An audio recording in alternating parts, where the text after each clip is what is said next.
Hello दोस्तों, आधारशिला academy के ऑनलाइन क्लासेस में आप सभी का स्वागत है। कल की वीडियो में हमने देखा था कुछ बेसिक्स चीजें। ठीक है, तो उनमें से हमने कुछ कुछ क्या क्या देख लिया था भाई। तो कुछ हमने देखा था मानचित्र के माध्यम से। मानचित्र के माध्यम से हमने देखा कि सबसे पहले उत्तर से दक्षिण का विस्तार व उसकी लंबाई क्या है, पूर्व से पश्चिम की लंबाई क्या थी और उसका विस्तार क्या है, उसका अंतिम बिंदु मतलब उत्तर में अगर देखें, उत्तर से दक्षिणतम बिंदु क्या है, उत्तरी बिंदु क्या है, पूर्वी बिंदु क्या है, पश्चिमी बिंदु क्या है, यह देखें। दूसरा हमने देखा था कि भारत और उसकी राजधानी, भारत से संबंधित उसके पड़ोसी देश और उनकी राजधानियां हमने कल देख लिया था। ठीक है, अब पड़ोसी देश में उसकी अवस्थिति भी जान ली थी कि वो कौन सा पूर्व में रहता है, उत्तर में रहता है, दक्षिण में रहता है या पश्चिम में रहता है। उस चीज को हमने कल देख लिया था। ठीक है, आज से हम जो देखने वाले हैं,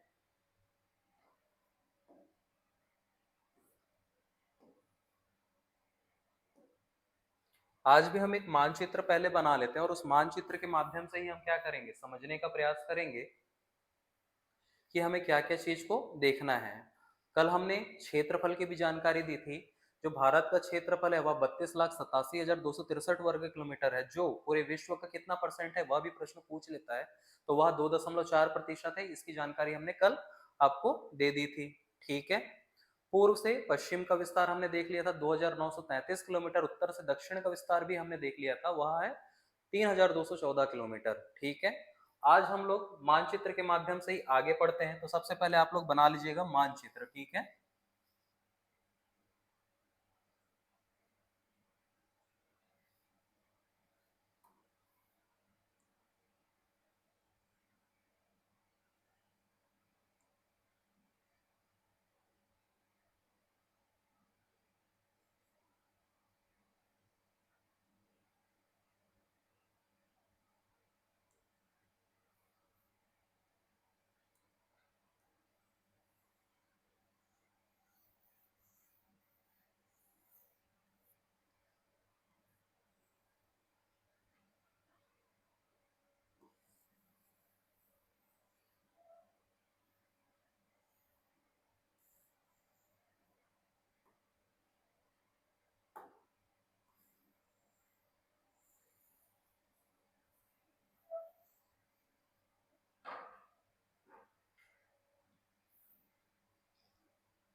तो आपको कहीं ना कहीं इस मानचित्र को ध्यान में रखकर ही प्रश्न को क्या करना है, फ्रेम करना है। और इस मानचित्र को अगर हम देखें तो हम लोग क्या है इसका फ्रेम कर सकते हैं। तो सबसे पहले तो हम इसका आकार या आकृति के बारे में भी एक प्रश्न बना सकते हैं। ठीक है, तो सबसे पहले अगर मैं देखूं तो अगर प्रश्न यह बनता है कि इसकी आकृति कैसी है, भारत की आकृति कैसी है, और ऑप्शन में ए बी सी और डी करके ऑप्शन आपको दे दिया गया है, तो आप लोग को बताना रहेगा। तो ठीक कहीं ना कहीं अगर आप देखोगे तो एक पतंग की भांति दिखाई देती है, पतंग की भांति। और इसको बोला गया है क्या, इसको बोला गया है चतुष्कोणीय। क्या बोला गया है, चतुष्कोणीय। ठीक है, दूसरा जो हम इस पर पॉइंट बना सकते हैं इस मानचित्र को ही देखकर, वह क्या होने जा रहा है भाई। तो आपको प्रश्न बन सकता है कि इसकी स्थलीय सीमा क्या है।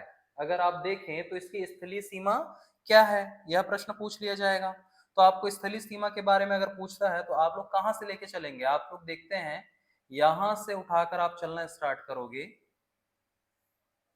यह भारत की क्या है, स्थलीय सीमा है।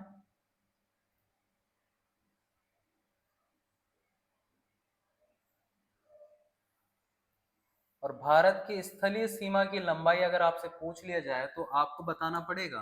तो यह है 15,106.7 किलोमीटर, और कुछ बुक्स में यह मिलता है 15,200 किलोमीटर। ठीक है, तो लगभग 15,107 किलोमीटर या फिर 15,200 किलोमीटर इससे प्रश्न में आता है। ऑप्शनल में इन दोनों में से एक रहेगा और उसको आपको लगाना रहेगा। उसी प्रकार से अगर आपसे प्रश्न पूछ लिया गया कि भारत की तटीय सीमा, मुख्य भूभाग, प्रश्न यह भी रहेगा कि भारत के मुख्य भूभाग की, इसमें मैंने क्या बोला, इसमें मैंने कहा कि स्थलीय सीमा की लंबाई क्या है, स्थलीय सीमा की लंबाई क्या है। प्रश्न बन सकता है कि भारत के मुख्य भूभाग की, भारत के मुख्य भूभाग, भारत के मुख्य भूभाग की लंबाई, भारत के मुख्य भूभाग की लंबाई अगर आपसे पूछ लिया गया तो आपको बताना रहेगा मुख्य भूभाग में क्या शामिल है। तो मुख्य भूभाग में यह जो क्षेत्र है, मुख्य भूभाग का तटीय क्षेत्र। ठीक है, तो मुख्य भूभाग का क्या बोलेंगे, मुख्य भूभाग की तटीय लंबाई, मुख्य भूभाग की तटीय लंबाई अगर आपके पूछ लिया। संपूर्ण तटीय क्षेत्र की लंबाई अगर आपसे पूछ लिया जाता है तो संपूर्ण तटीय क्षेत्र मतलब आपका लक्षद्वीप भी शामिल है, आपका अंडमान निकोबार द्वीप भी आपका शामिल है। ठीक है, तो सबसे पहले मुख्य भूभाग का अगर आपसे पूछ लिया जाता है तो मुख्य भूभाग की लंबाई क्या है, तो यह है लगभग 6100 किलोमीटर। ठीक है, अब इसी में एक पॉइंट और बना सकते हो आप कि संपूर्ण तटीय क्षेत्र, भारत के संपूर्ण तटीय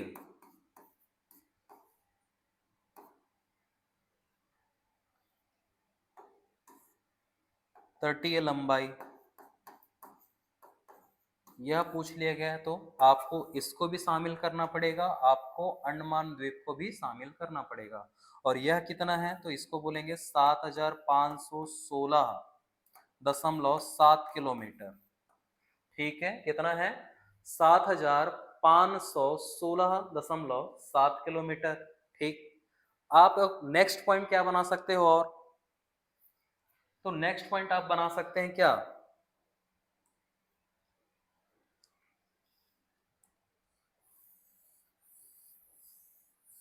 पड़ोसी देश के साथ विभाजक रेखा के नाम भी तो दिए होंगे।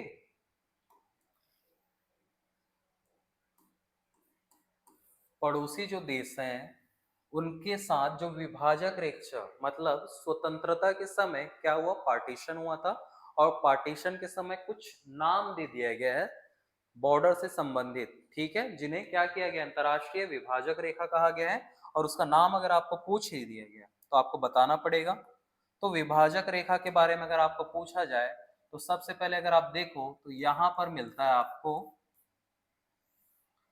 सर्क्रिक रेखा। क्या मिलेगा, सर्क्रिक रेखा। ठीक है, जो भारत व पाकिस्तान को विभाजक रेखा है। दूसरा जो मिलता है आपको वो आप देख लीजिए, यहीं से स्टार्ट रहेगा, यहां तक भारत और पाकिस्तान को विभाजक करने वाली सीमा रेखा का नाम है रेड क्लिफ। क्या है, रेड क्लिफ, रेड क्लिफ रेखा।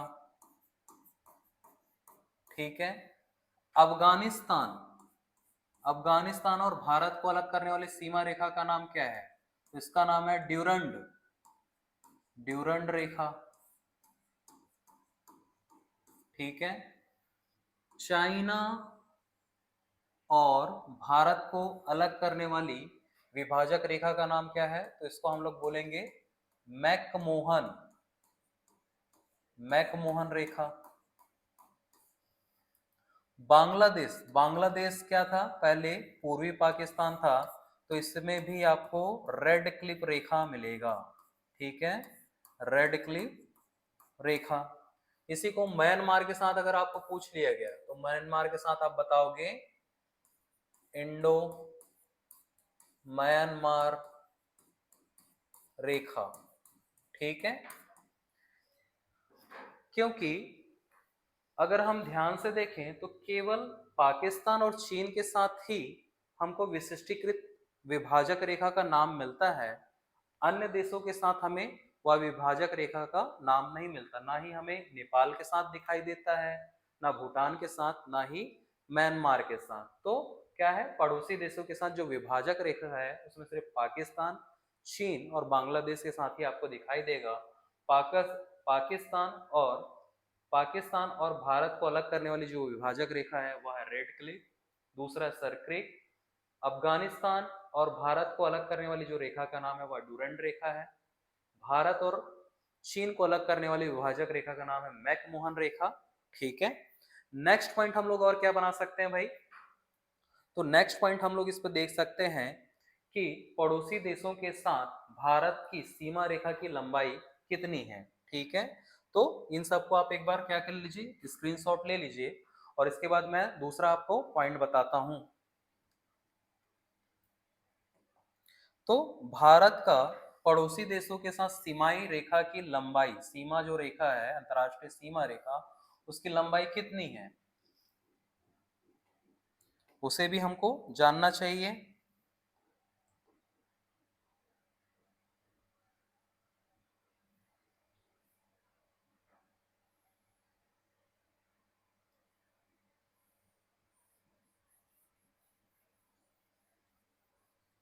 तो भारत का पड़ोसी देशों के साथ अंतरराष्ट्रीय सीमा की लंबाई,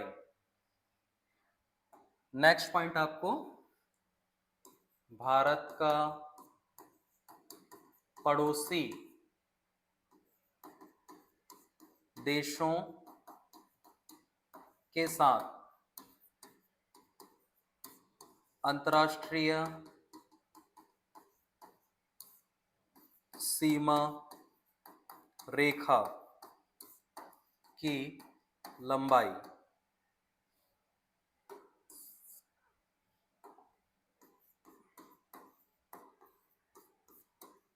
तो क्या है, अगर आप देखो बांग्लादेश के साथ हम लोग पहले देखते चलते हैं। बांग्लादेश के साथ अगर देखें तो यह है कितना, 4096.7 किलोमीटर, ठीक है। दूसरा चीन के साथ 3488 किलोमीटर, तीसरा 3323 किलोमीटर पाकिस्तान के साथ, फिर नेपाल के साथ देखेंगे 1751 किलोमीटर, म्यांमार के साथ 1643 किलोमीटर 1643, भूटान के साथ अगर आप देखते हैं तो यह है 699 किलोमीटर, और अगर आप देखो अफगानिस्तान के साथ कितना सीमा साझा करता है तो वह है 106 किलोमीटर, ठीक है।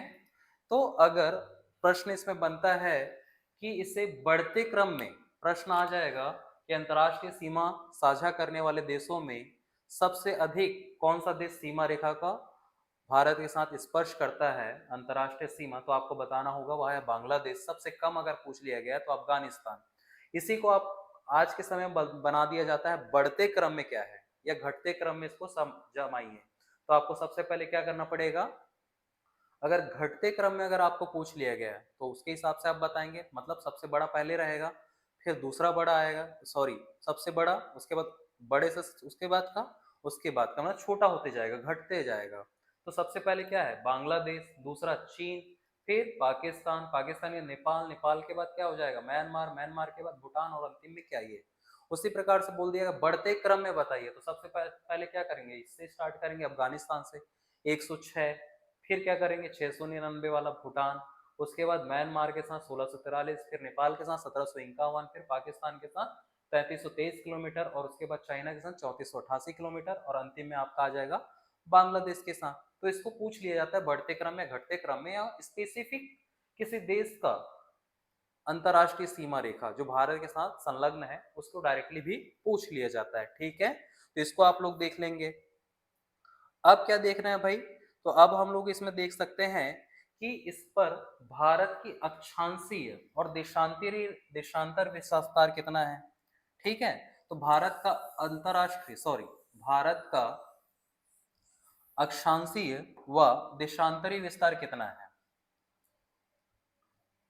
यह प्रश्न भी आता है। तो भारत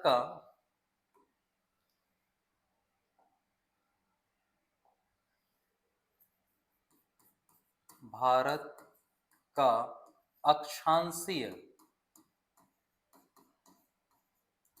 व देशांतरीय विस्तार बताइए। यह पूछ लेता है कि जीएमटी का फुल फॉर्म है ग्रीनविच मेरिडियन टाइम। ये लंदन में अवस्थित एक वेधशाला है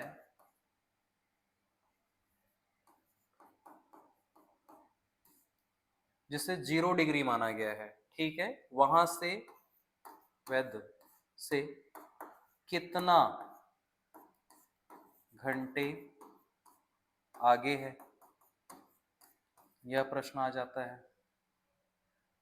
तो इस दोनों को देख लेते पहले। तो सबसे पहले अगर आप देखें तो इसका देशांतरी विस्तार अगर आपको पूछ लिया गया, देशांतरी विस्तार, तो देशांतरी विस्तार अगर आप देखो तो सबसे पहले आपको मैं ग्लोब बना देता हूं, ग्लोब के आधार पर हम समझने का प्रयास करेंगे। ठीक है,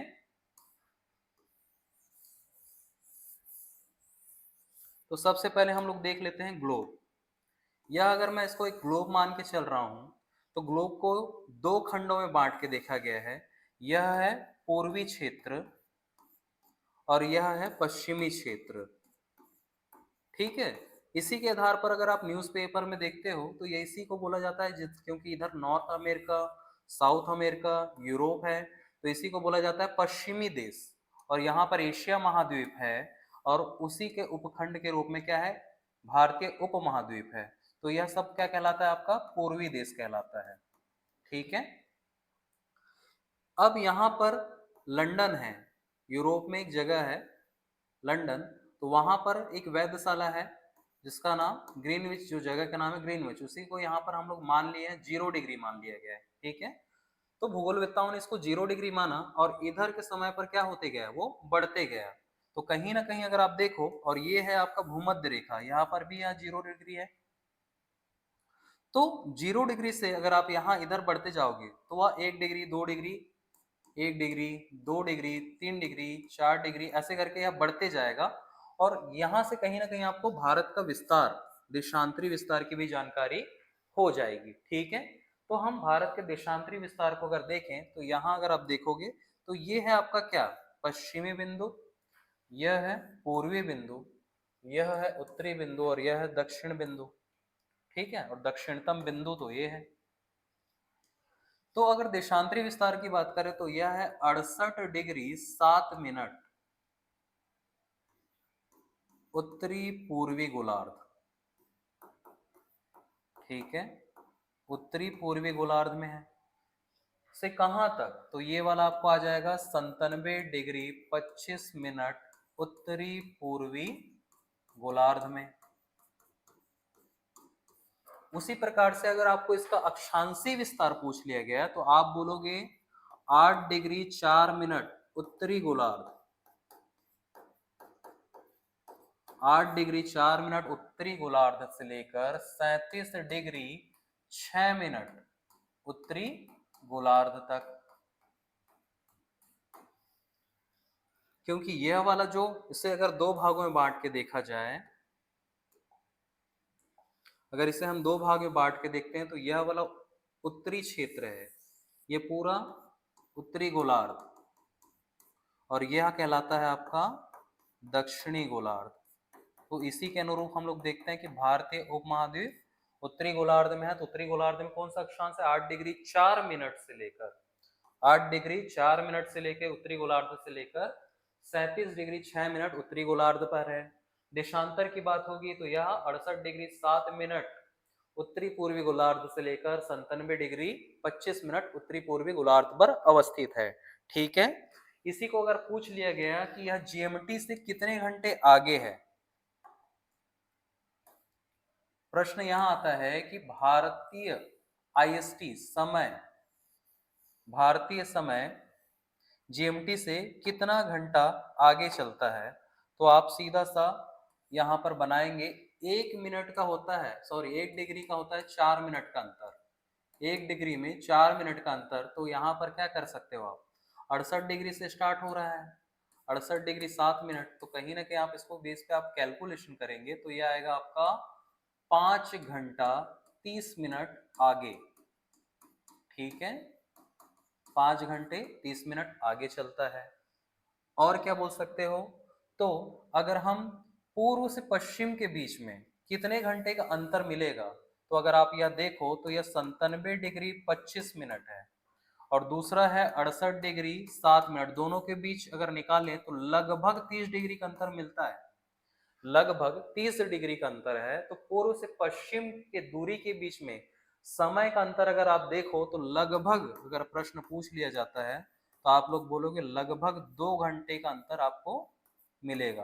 कितना, 2 घंटे का अंतर मिलता है। मतलब मैं अगर सामान्य भाषा में अगर बात करूं तो मैं बोल सकता हूं कि अरुणाचल प्रदेश में अगर सुबह 5 बजे सूर्य उगता होगा तो वहीं गुजरात में यह 7 बजे हमको दिखाई देगा, 2 घंटे के अंतर होने के कारण। ठीक है, भारतीय समय मापक्रम अगर देखें, इंडियन स्टैंडर्ड टाइम, इन दोनों को, क्योंकि पूर्व और पश्चिम का डिस्टेंस बहुत ज्यादा हो जाता है, तो इन दोनों के मध्य में एक लाइन खींची गई जिसे बोला गया इंडियन स्टैंडर्ड टाइम या भारतीय मापक, समय मापक, भारतीय समय मापक, और उसको दिया गया 82.5 डिग्री पर। ठीक है, तो यह जो रेखा खींची गई है,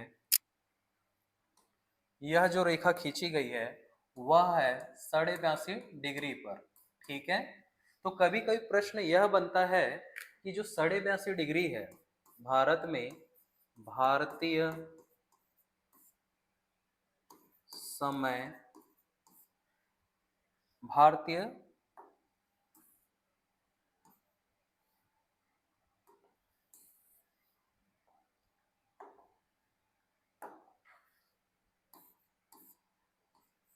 भारतीय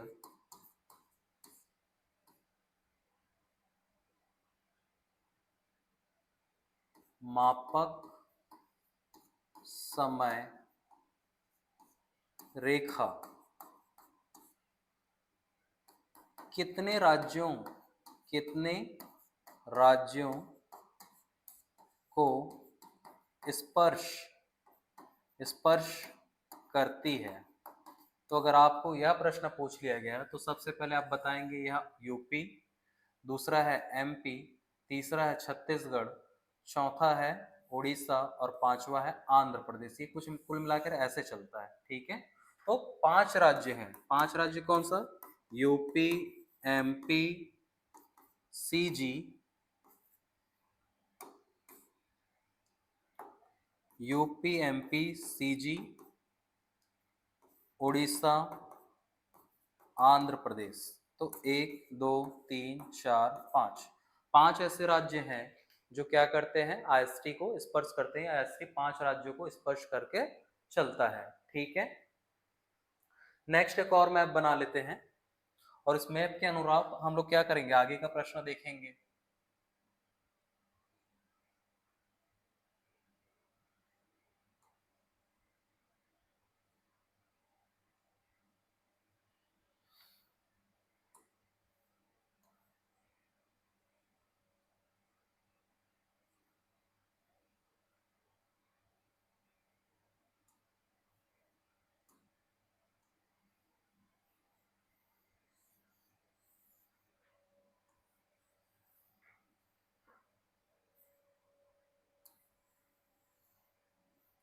आप लोगों को भी कई बार मैप बनाकर प्रैक्टिस करना है, एक बार में तो यह मैप बनेगा नहीं। तो आपको अगर प्रैक्टिस नहीं करेंगे तो वह मैप भी बनने वाला नहीं है आसानी से, ठीक है। तो आपको क्या करना है, ज्यादा से ज्यादा यह मैप को बनाकर प्रैक्टिस करना है। तो आप जितना ज्यादा इस पर प्रैक्टिस करोगे, आपके कमांड इस पर आते जाएगा, और उस कमांड आने के साथ में ही क्या होगा, ये आपसे कहीं ना कहीं एक बार अच्छे से अगर आपने मैप बनाना सीख लिया तो बहुत सारी चीजों को आपको याद करना नहीं पड़ेगा, आप उसको आसानी से ही समझ पाएंगे, ठीक है। तो कहीं ना कहीं हमने क्या कर लिया, हमने अक्षांशीय और देशांतरी विस्तार को भी देख लिया, पड़ोसी देशों को भी देख लिया, आकृति को भी देख लिया, आईएसटी को भी देख लिया, ठीक है। तटीय क्षेत्र को भी देख लिया, तटीय सीमा को भी देख लिया, स्थलीय सीमा को भी देख लिया, स्थलीय सीमा के साथ पड़ोसी देशों की सीमा की लंबाई भी हमने जान ली है, ठीक है। तो अब हमें और क्या क्या जानना बाकी है, अगर उसे देखें तो हम लोग अब देखते हैं राज्य कौन कौन सा है, ठीक है। भारत के राज्य कौन कौन सा है, और भारत के राज्य कौन कौन सा है उसके साथ में हम लोग देखेंगे कि तटीय राज्य कौन कौन सा रहेगा। तो सबसे पहले हम लोग बना क्या लेते हैं, भारत में अवस्थित राज्य कौन कौन से हैं। तो सबसे पहले आप बनाएंगे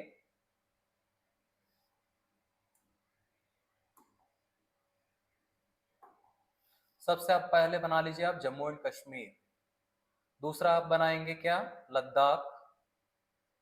तीसरा आप बनाओगे पंजाब। चौथा आप लोग बनाएंगे राजस्थान। पांचवा आप बनाइए गुजरात, ठीक है। छठा आप बना लेंगे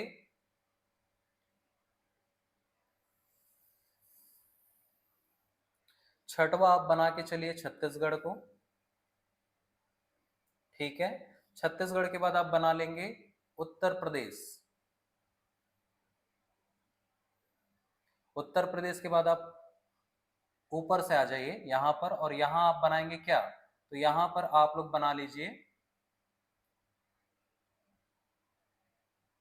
हिमाचल प्रदेश। हिमाचल प्रदेश के बाद आप लोग बना लीजिए यहां पर क्या, उत्तराखंड। यहां आप बनाएंगे क्या, हरियाणा, ठीक है। यहां आप बना लेंगे बिहार।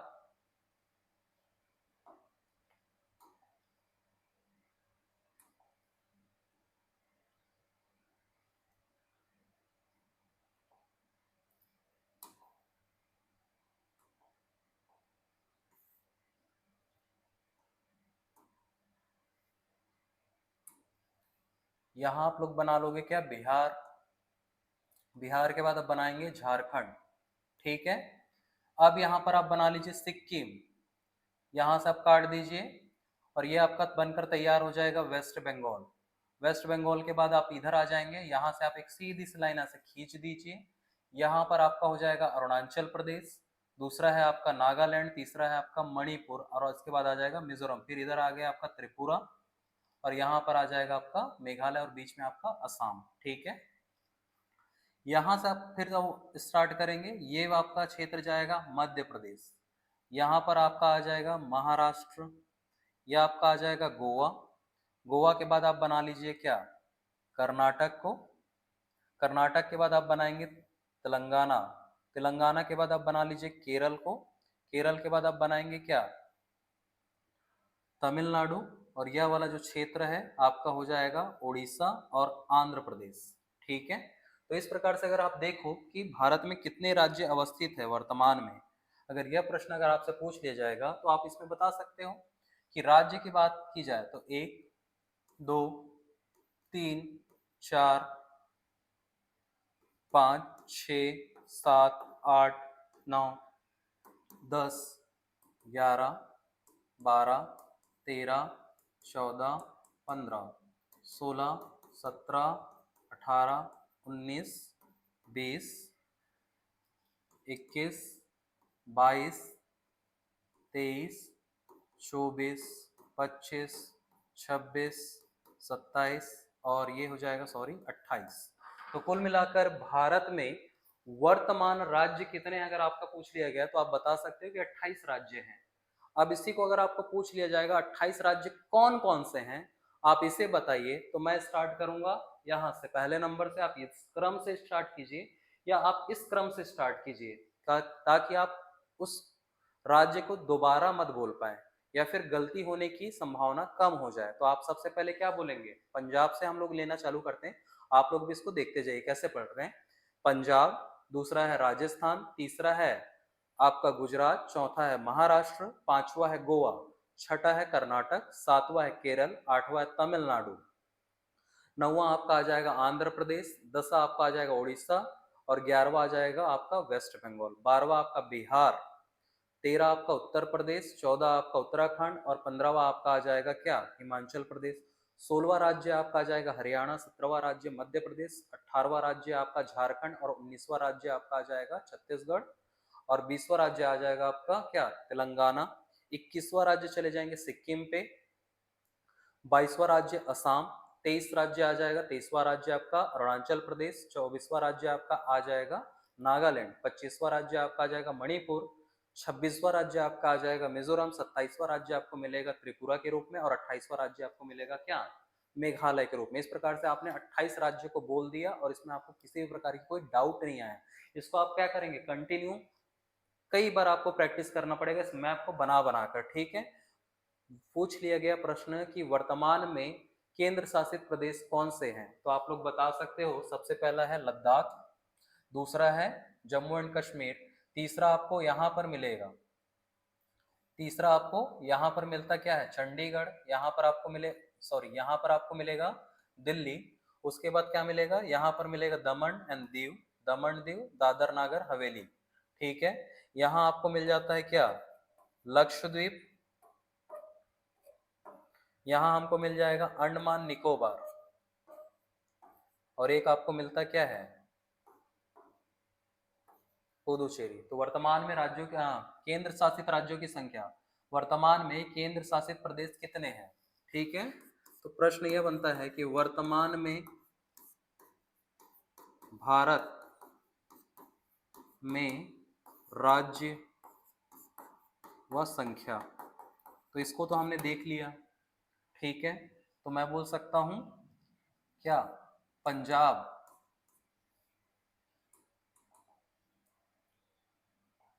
सबसे पहले मैं देख लेता हूं क्या?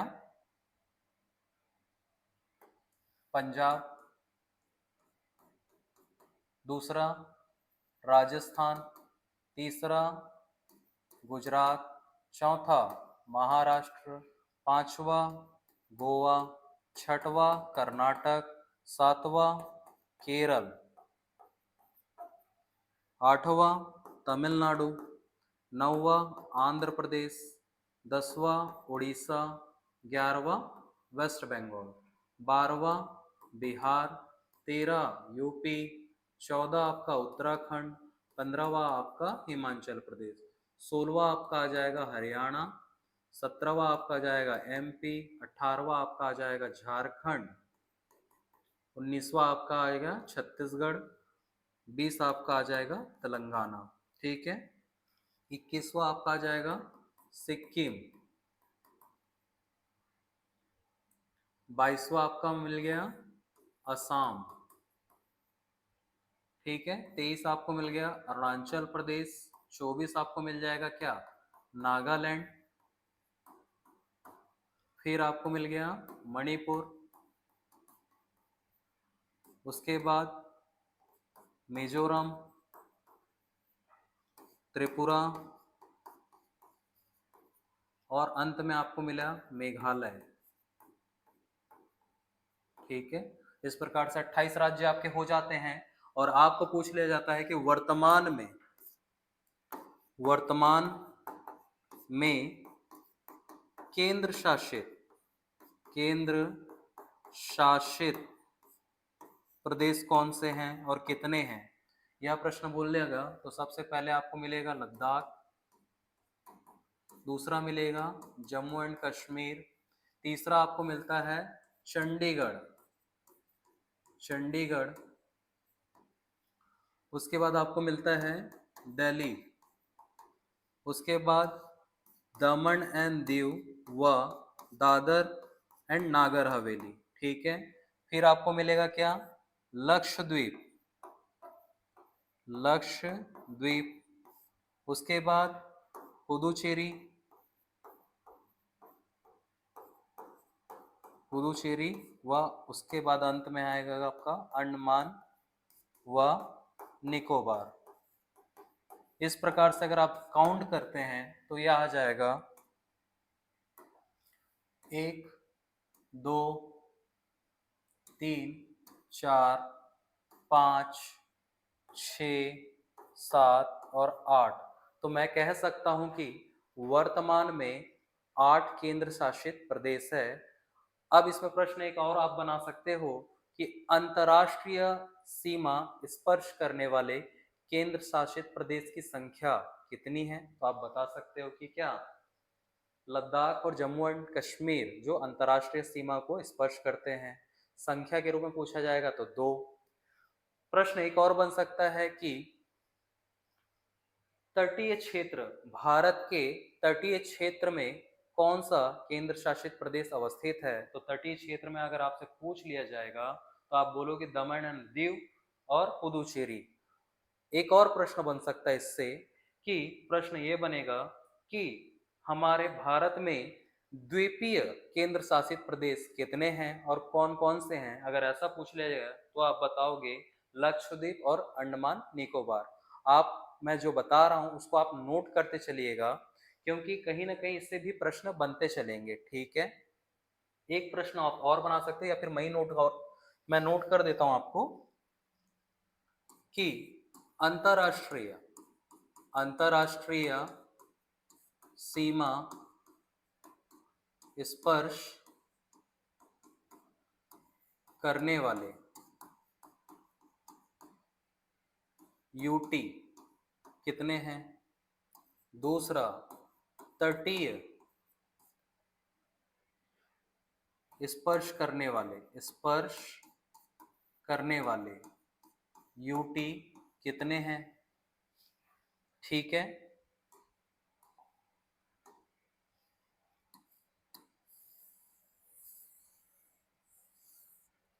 द्वीपीय, तीसरा पॉइंट हो जाएगा द्वीपीय यूटी कितने हैं। ठीक है, आप एक प्रश्न और बना सकते हो कि भारत के तटीय राज्य कितने हैं और कौन कौन से हैं। ठीक है, तो एक प्रश्न आप और बना सकते हैं, भारत के तटीय राज्य की संख्या व कौन कौन से राज्य हैं।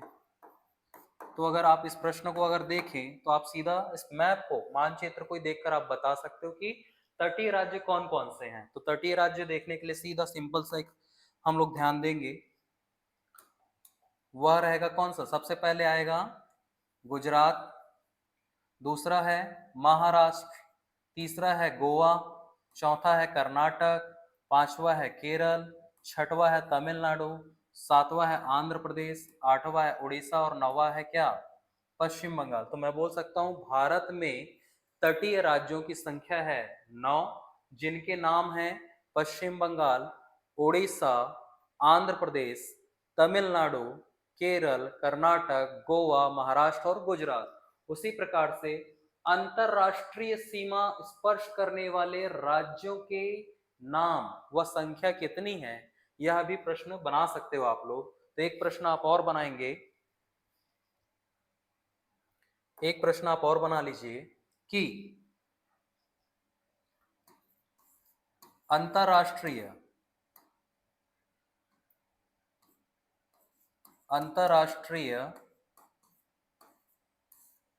सीमा को स्पर्श करने वाले राज्य की संख्या।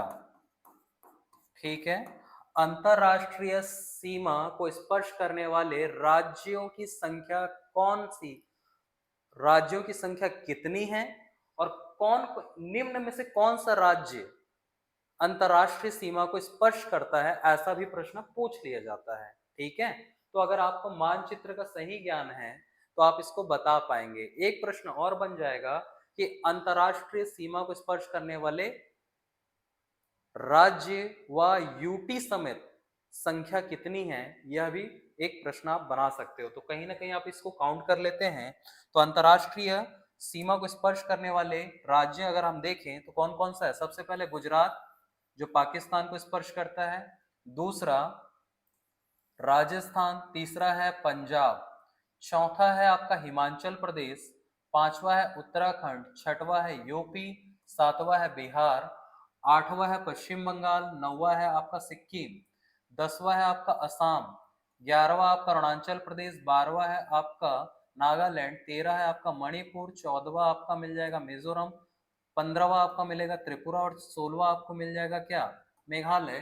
तो मैं बोल सकता हूं कि 16 ऐसे राज्य हैं जो अंतरराष्ट्रीय सीमा को स्पर्श करते हैं या किसी अन्य देश की सीमा को भी स्पर्श करते हैं। और अगर मैं यूनियन टेरिटरी की बात करूं, उसको अगर साथ लेके चलूं, तो 2 यूनियन टेरिटरी भी है जो क्या करते हैं? अंतरराष्ट्रीय सीमा को स्पर्श करते हैं। उनकी संख्या मिलाकर यह 18 हो जाती है। ठीक है।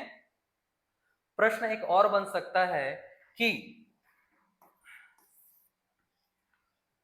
स्थल रुद्ध राज्य की संख्या कितनी है, या फिर स्थल राज्य केंद्र शासित प्रदेश मतलब लैंड लॉक्ड, जो किसी अंतरराष्ट्रीय सीमा को स्पर्श ना करे, ना ही वह तटीय रेखा को स्पर्श करे, उसकी संख्या कितनी है, या ऐसे कौन कौन से राज्य हैं, ऐसा पूछ लिया जाता है।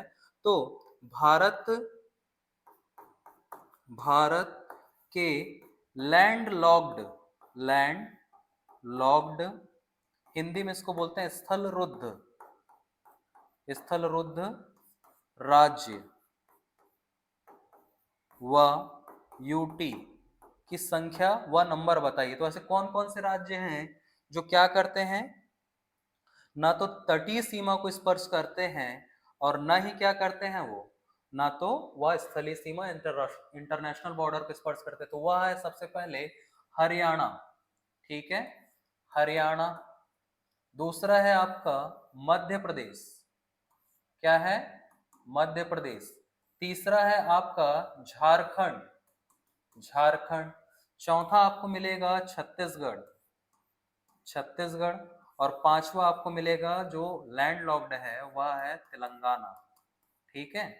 तो भारत के ऐसे 5 राज्य हैं जो लैंड लॉक्ड या स्थल रुद्ध हैं। वह कौन सा है? तो सबसे पहले हरियाणा, दूसरा है मध्य प्रदेश, तीसरा है झारखंड, चौथा है छत्तीसगढ़ और पांचवा है तेलंगाना।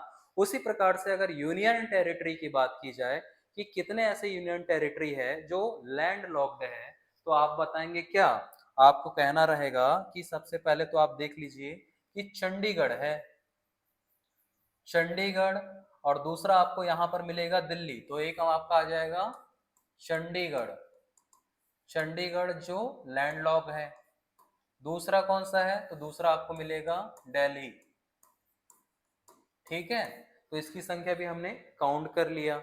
इस प्रकार से हमने आज की कक्षा में क्या किया? कुछ और भी सामान्य परिचय को भी समझने का प्रयास किया। अब एक और मैप बनाते हैं फाइनल, या फिर हम ये करेंगे कि कल, आज की क्लास थोड़ा लंबी हो गई है, तो कल की क्लास में हम थोड़ा सा और जो पोर्शन बचा है सामान्य परिचय का, उसको हम फिनिश करेंगे।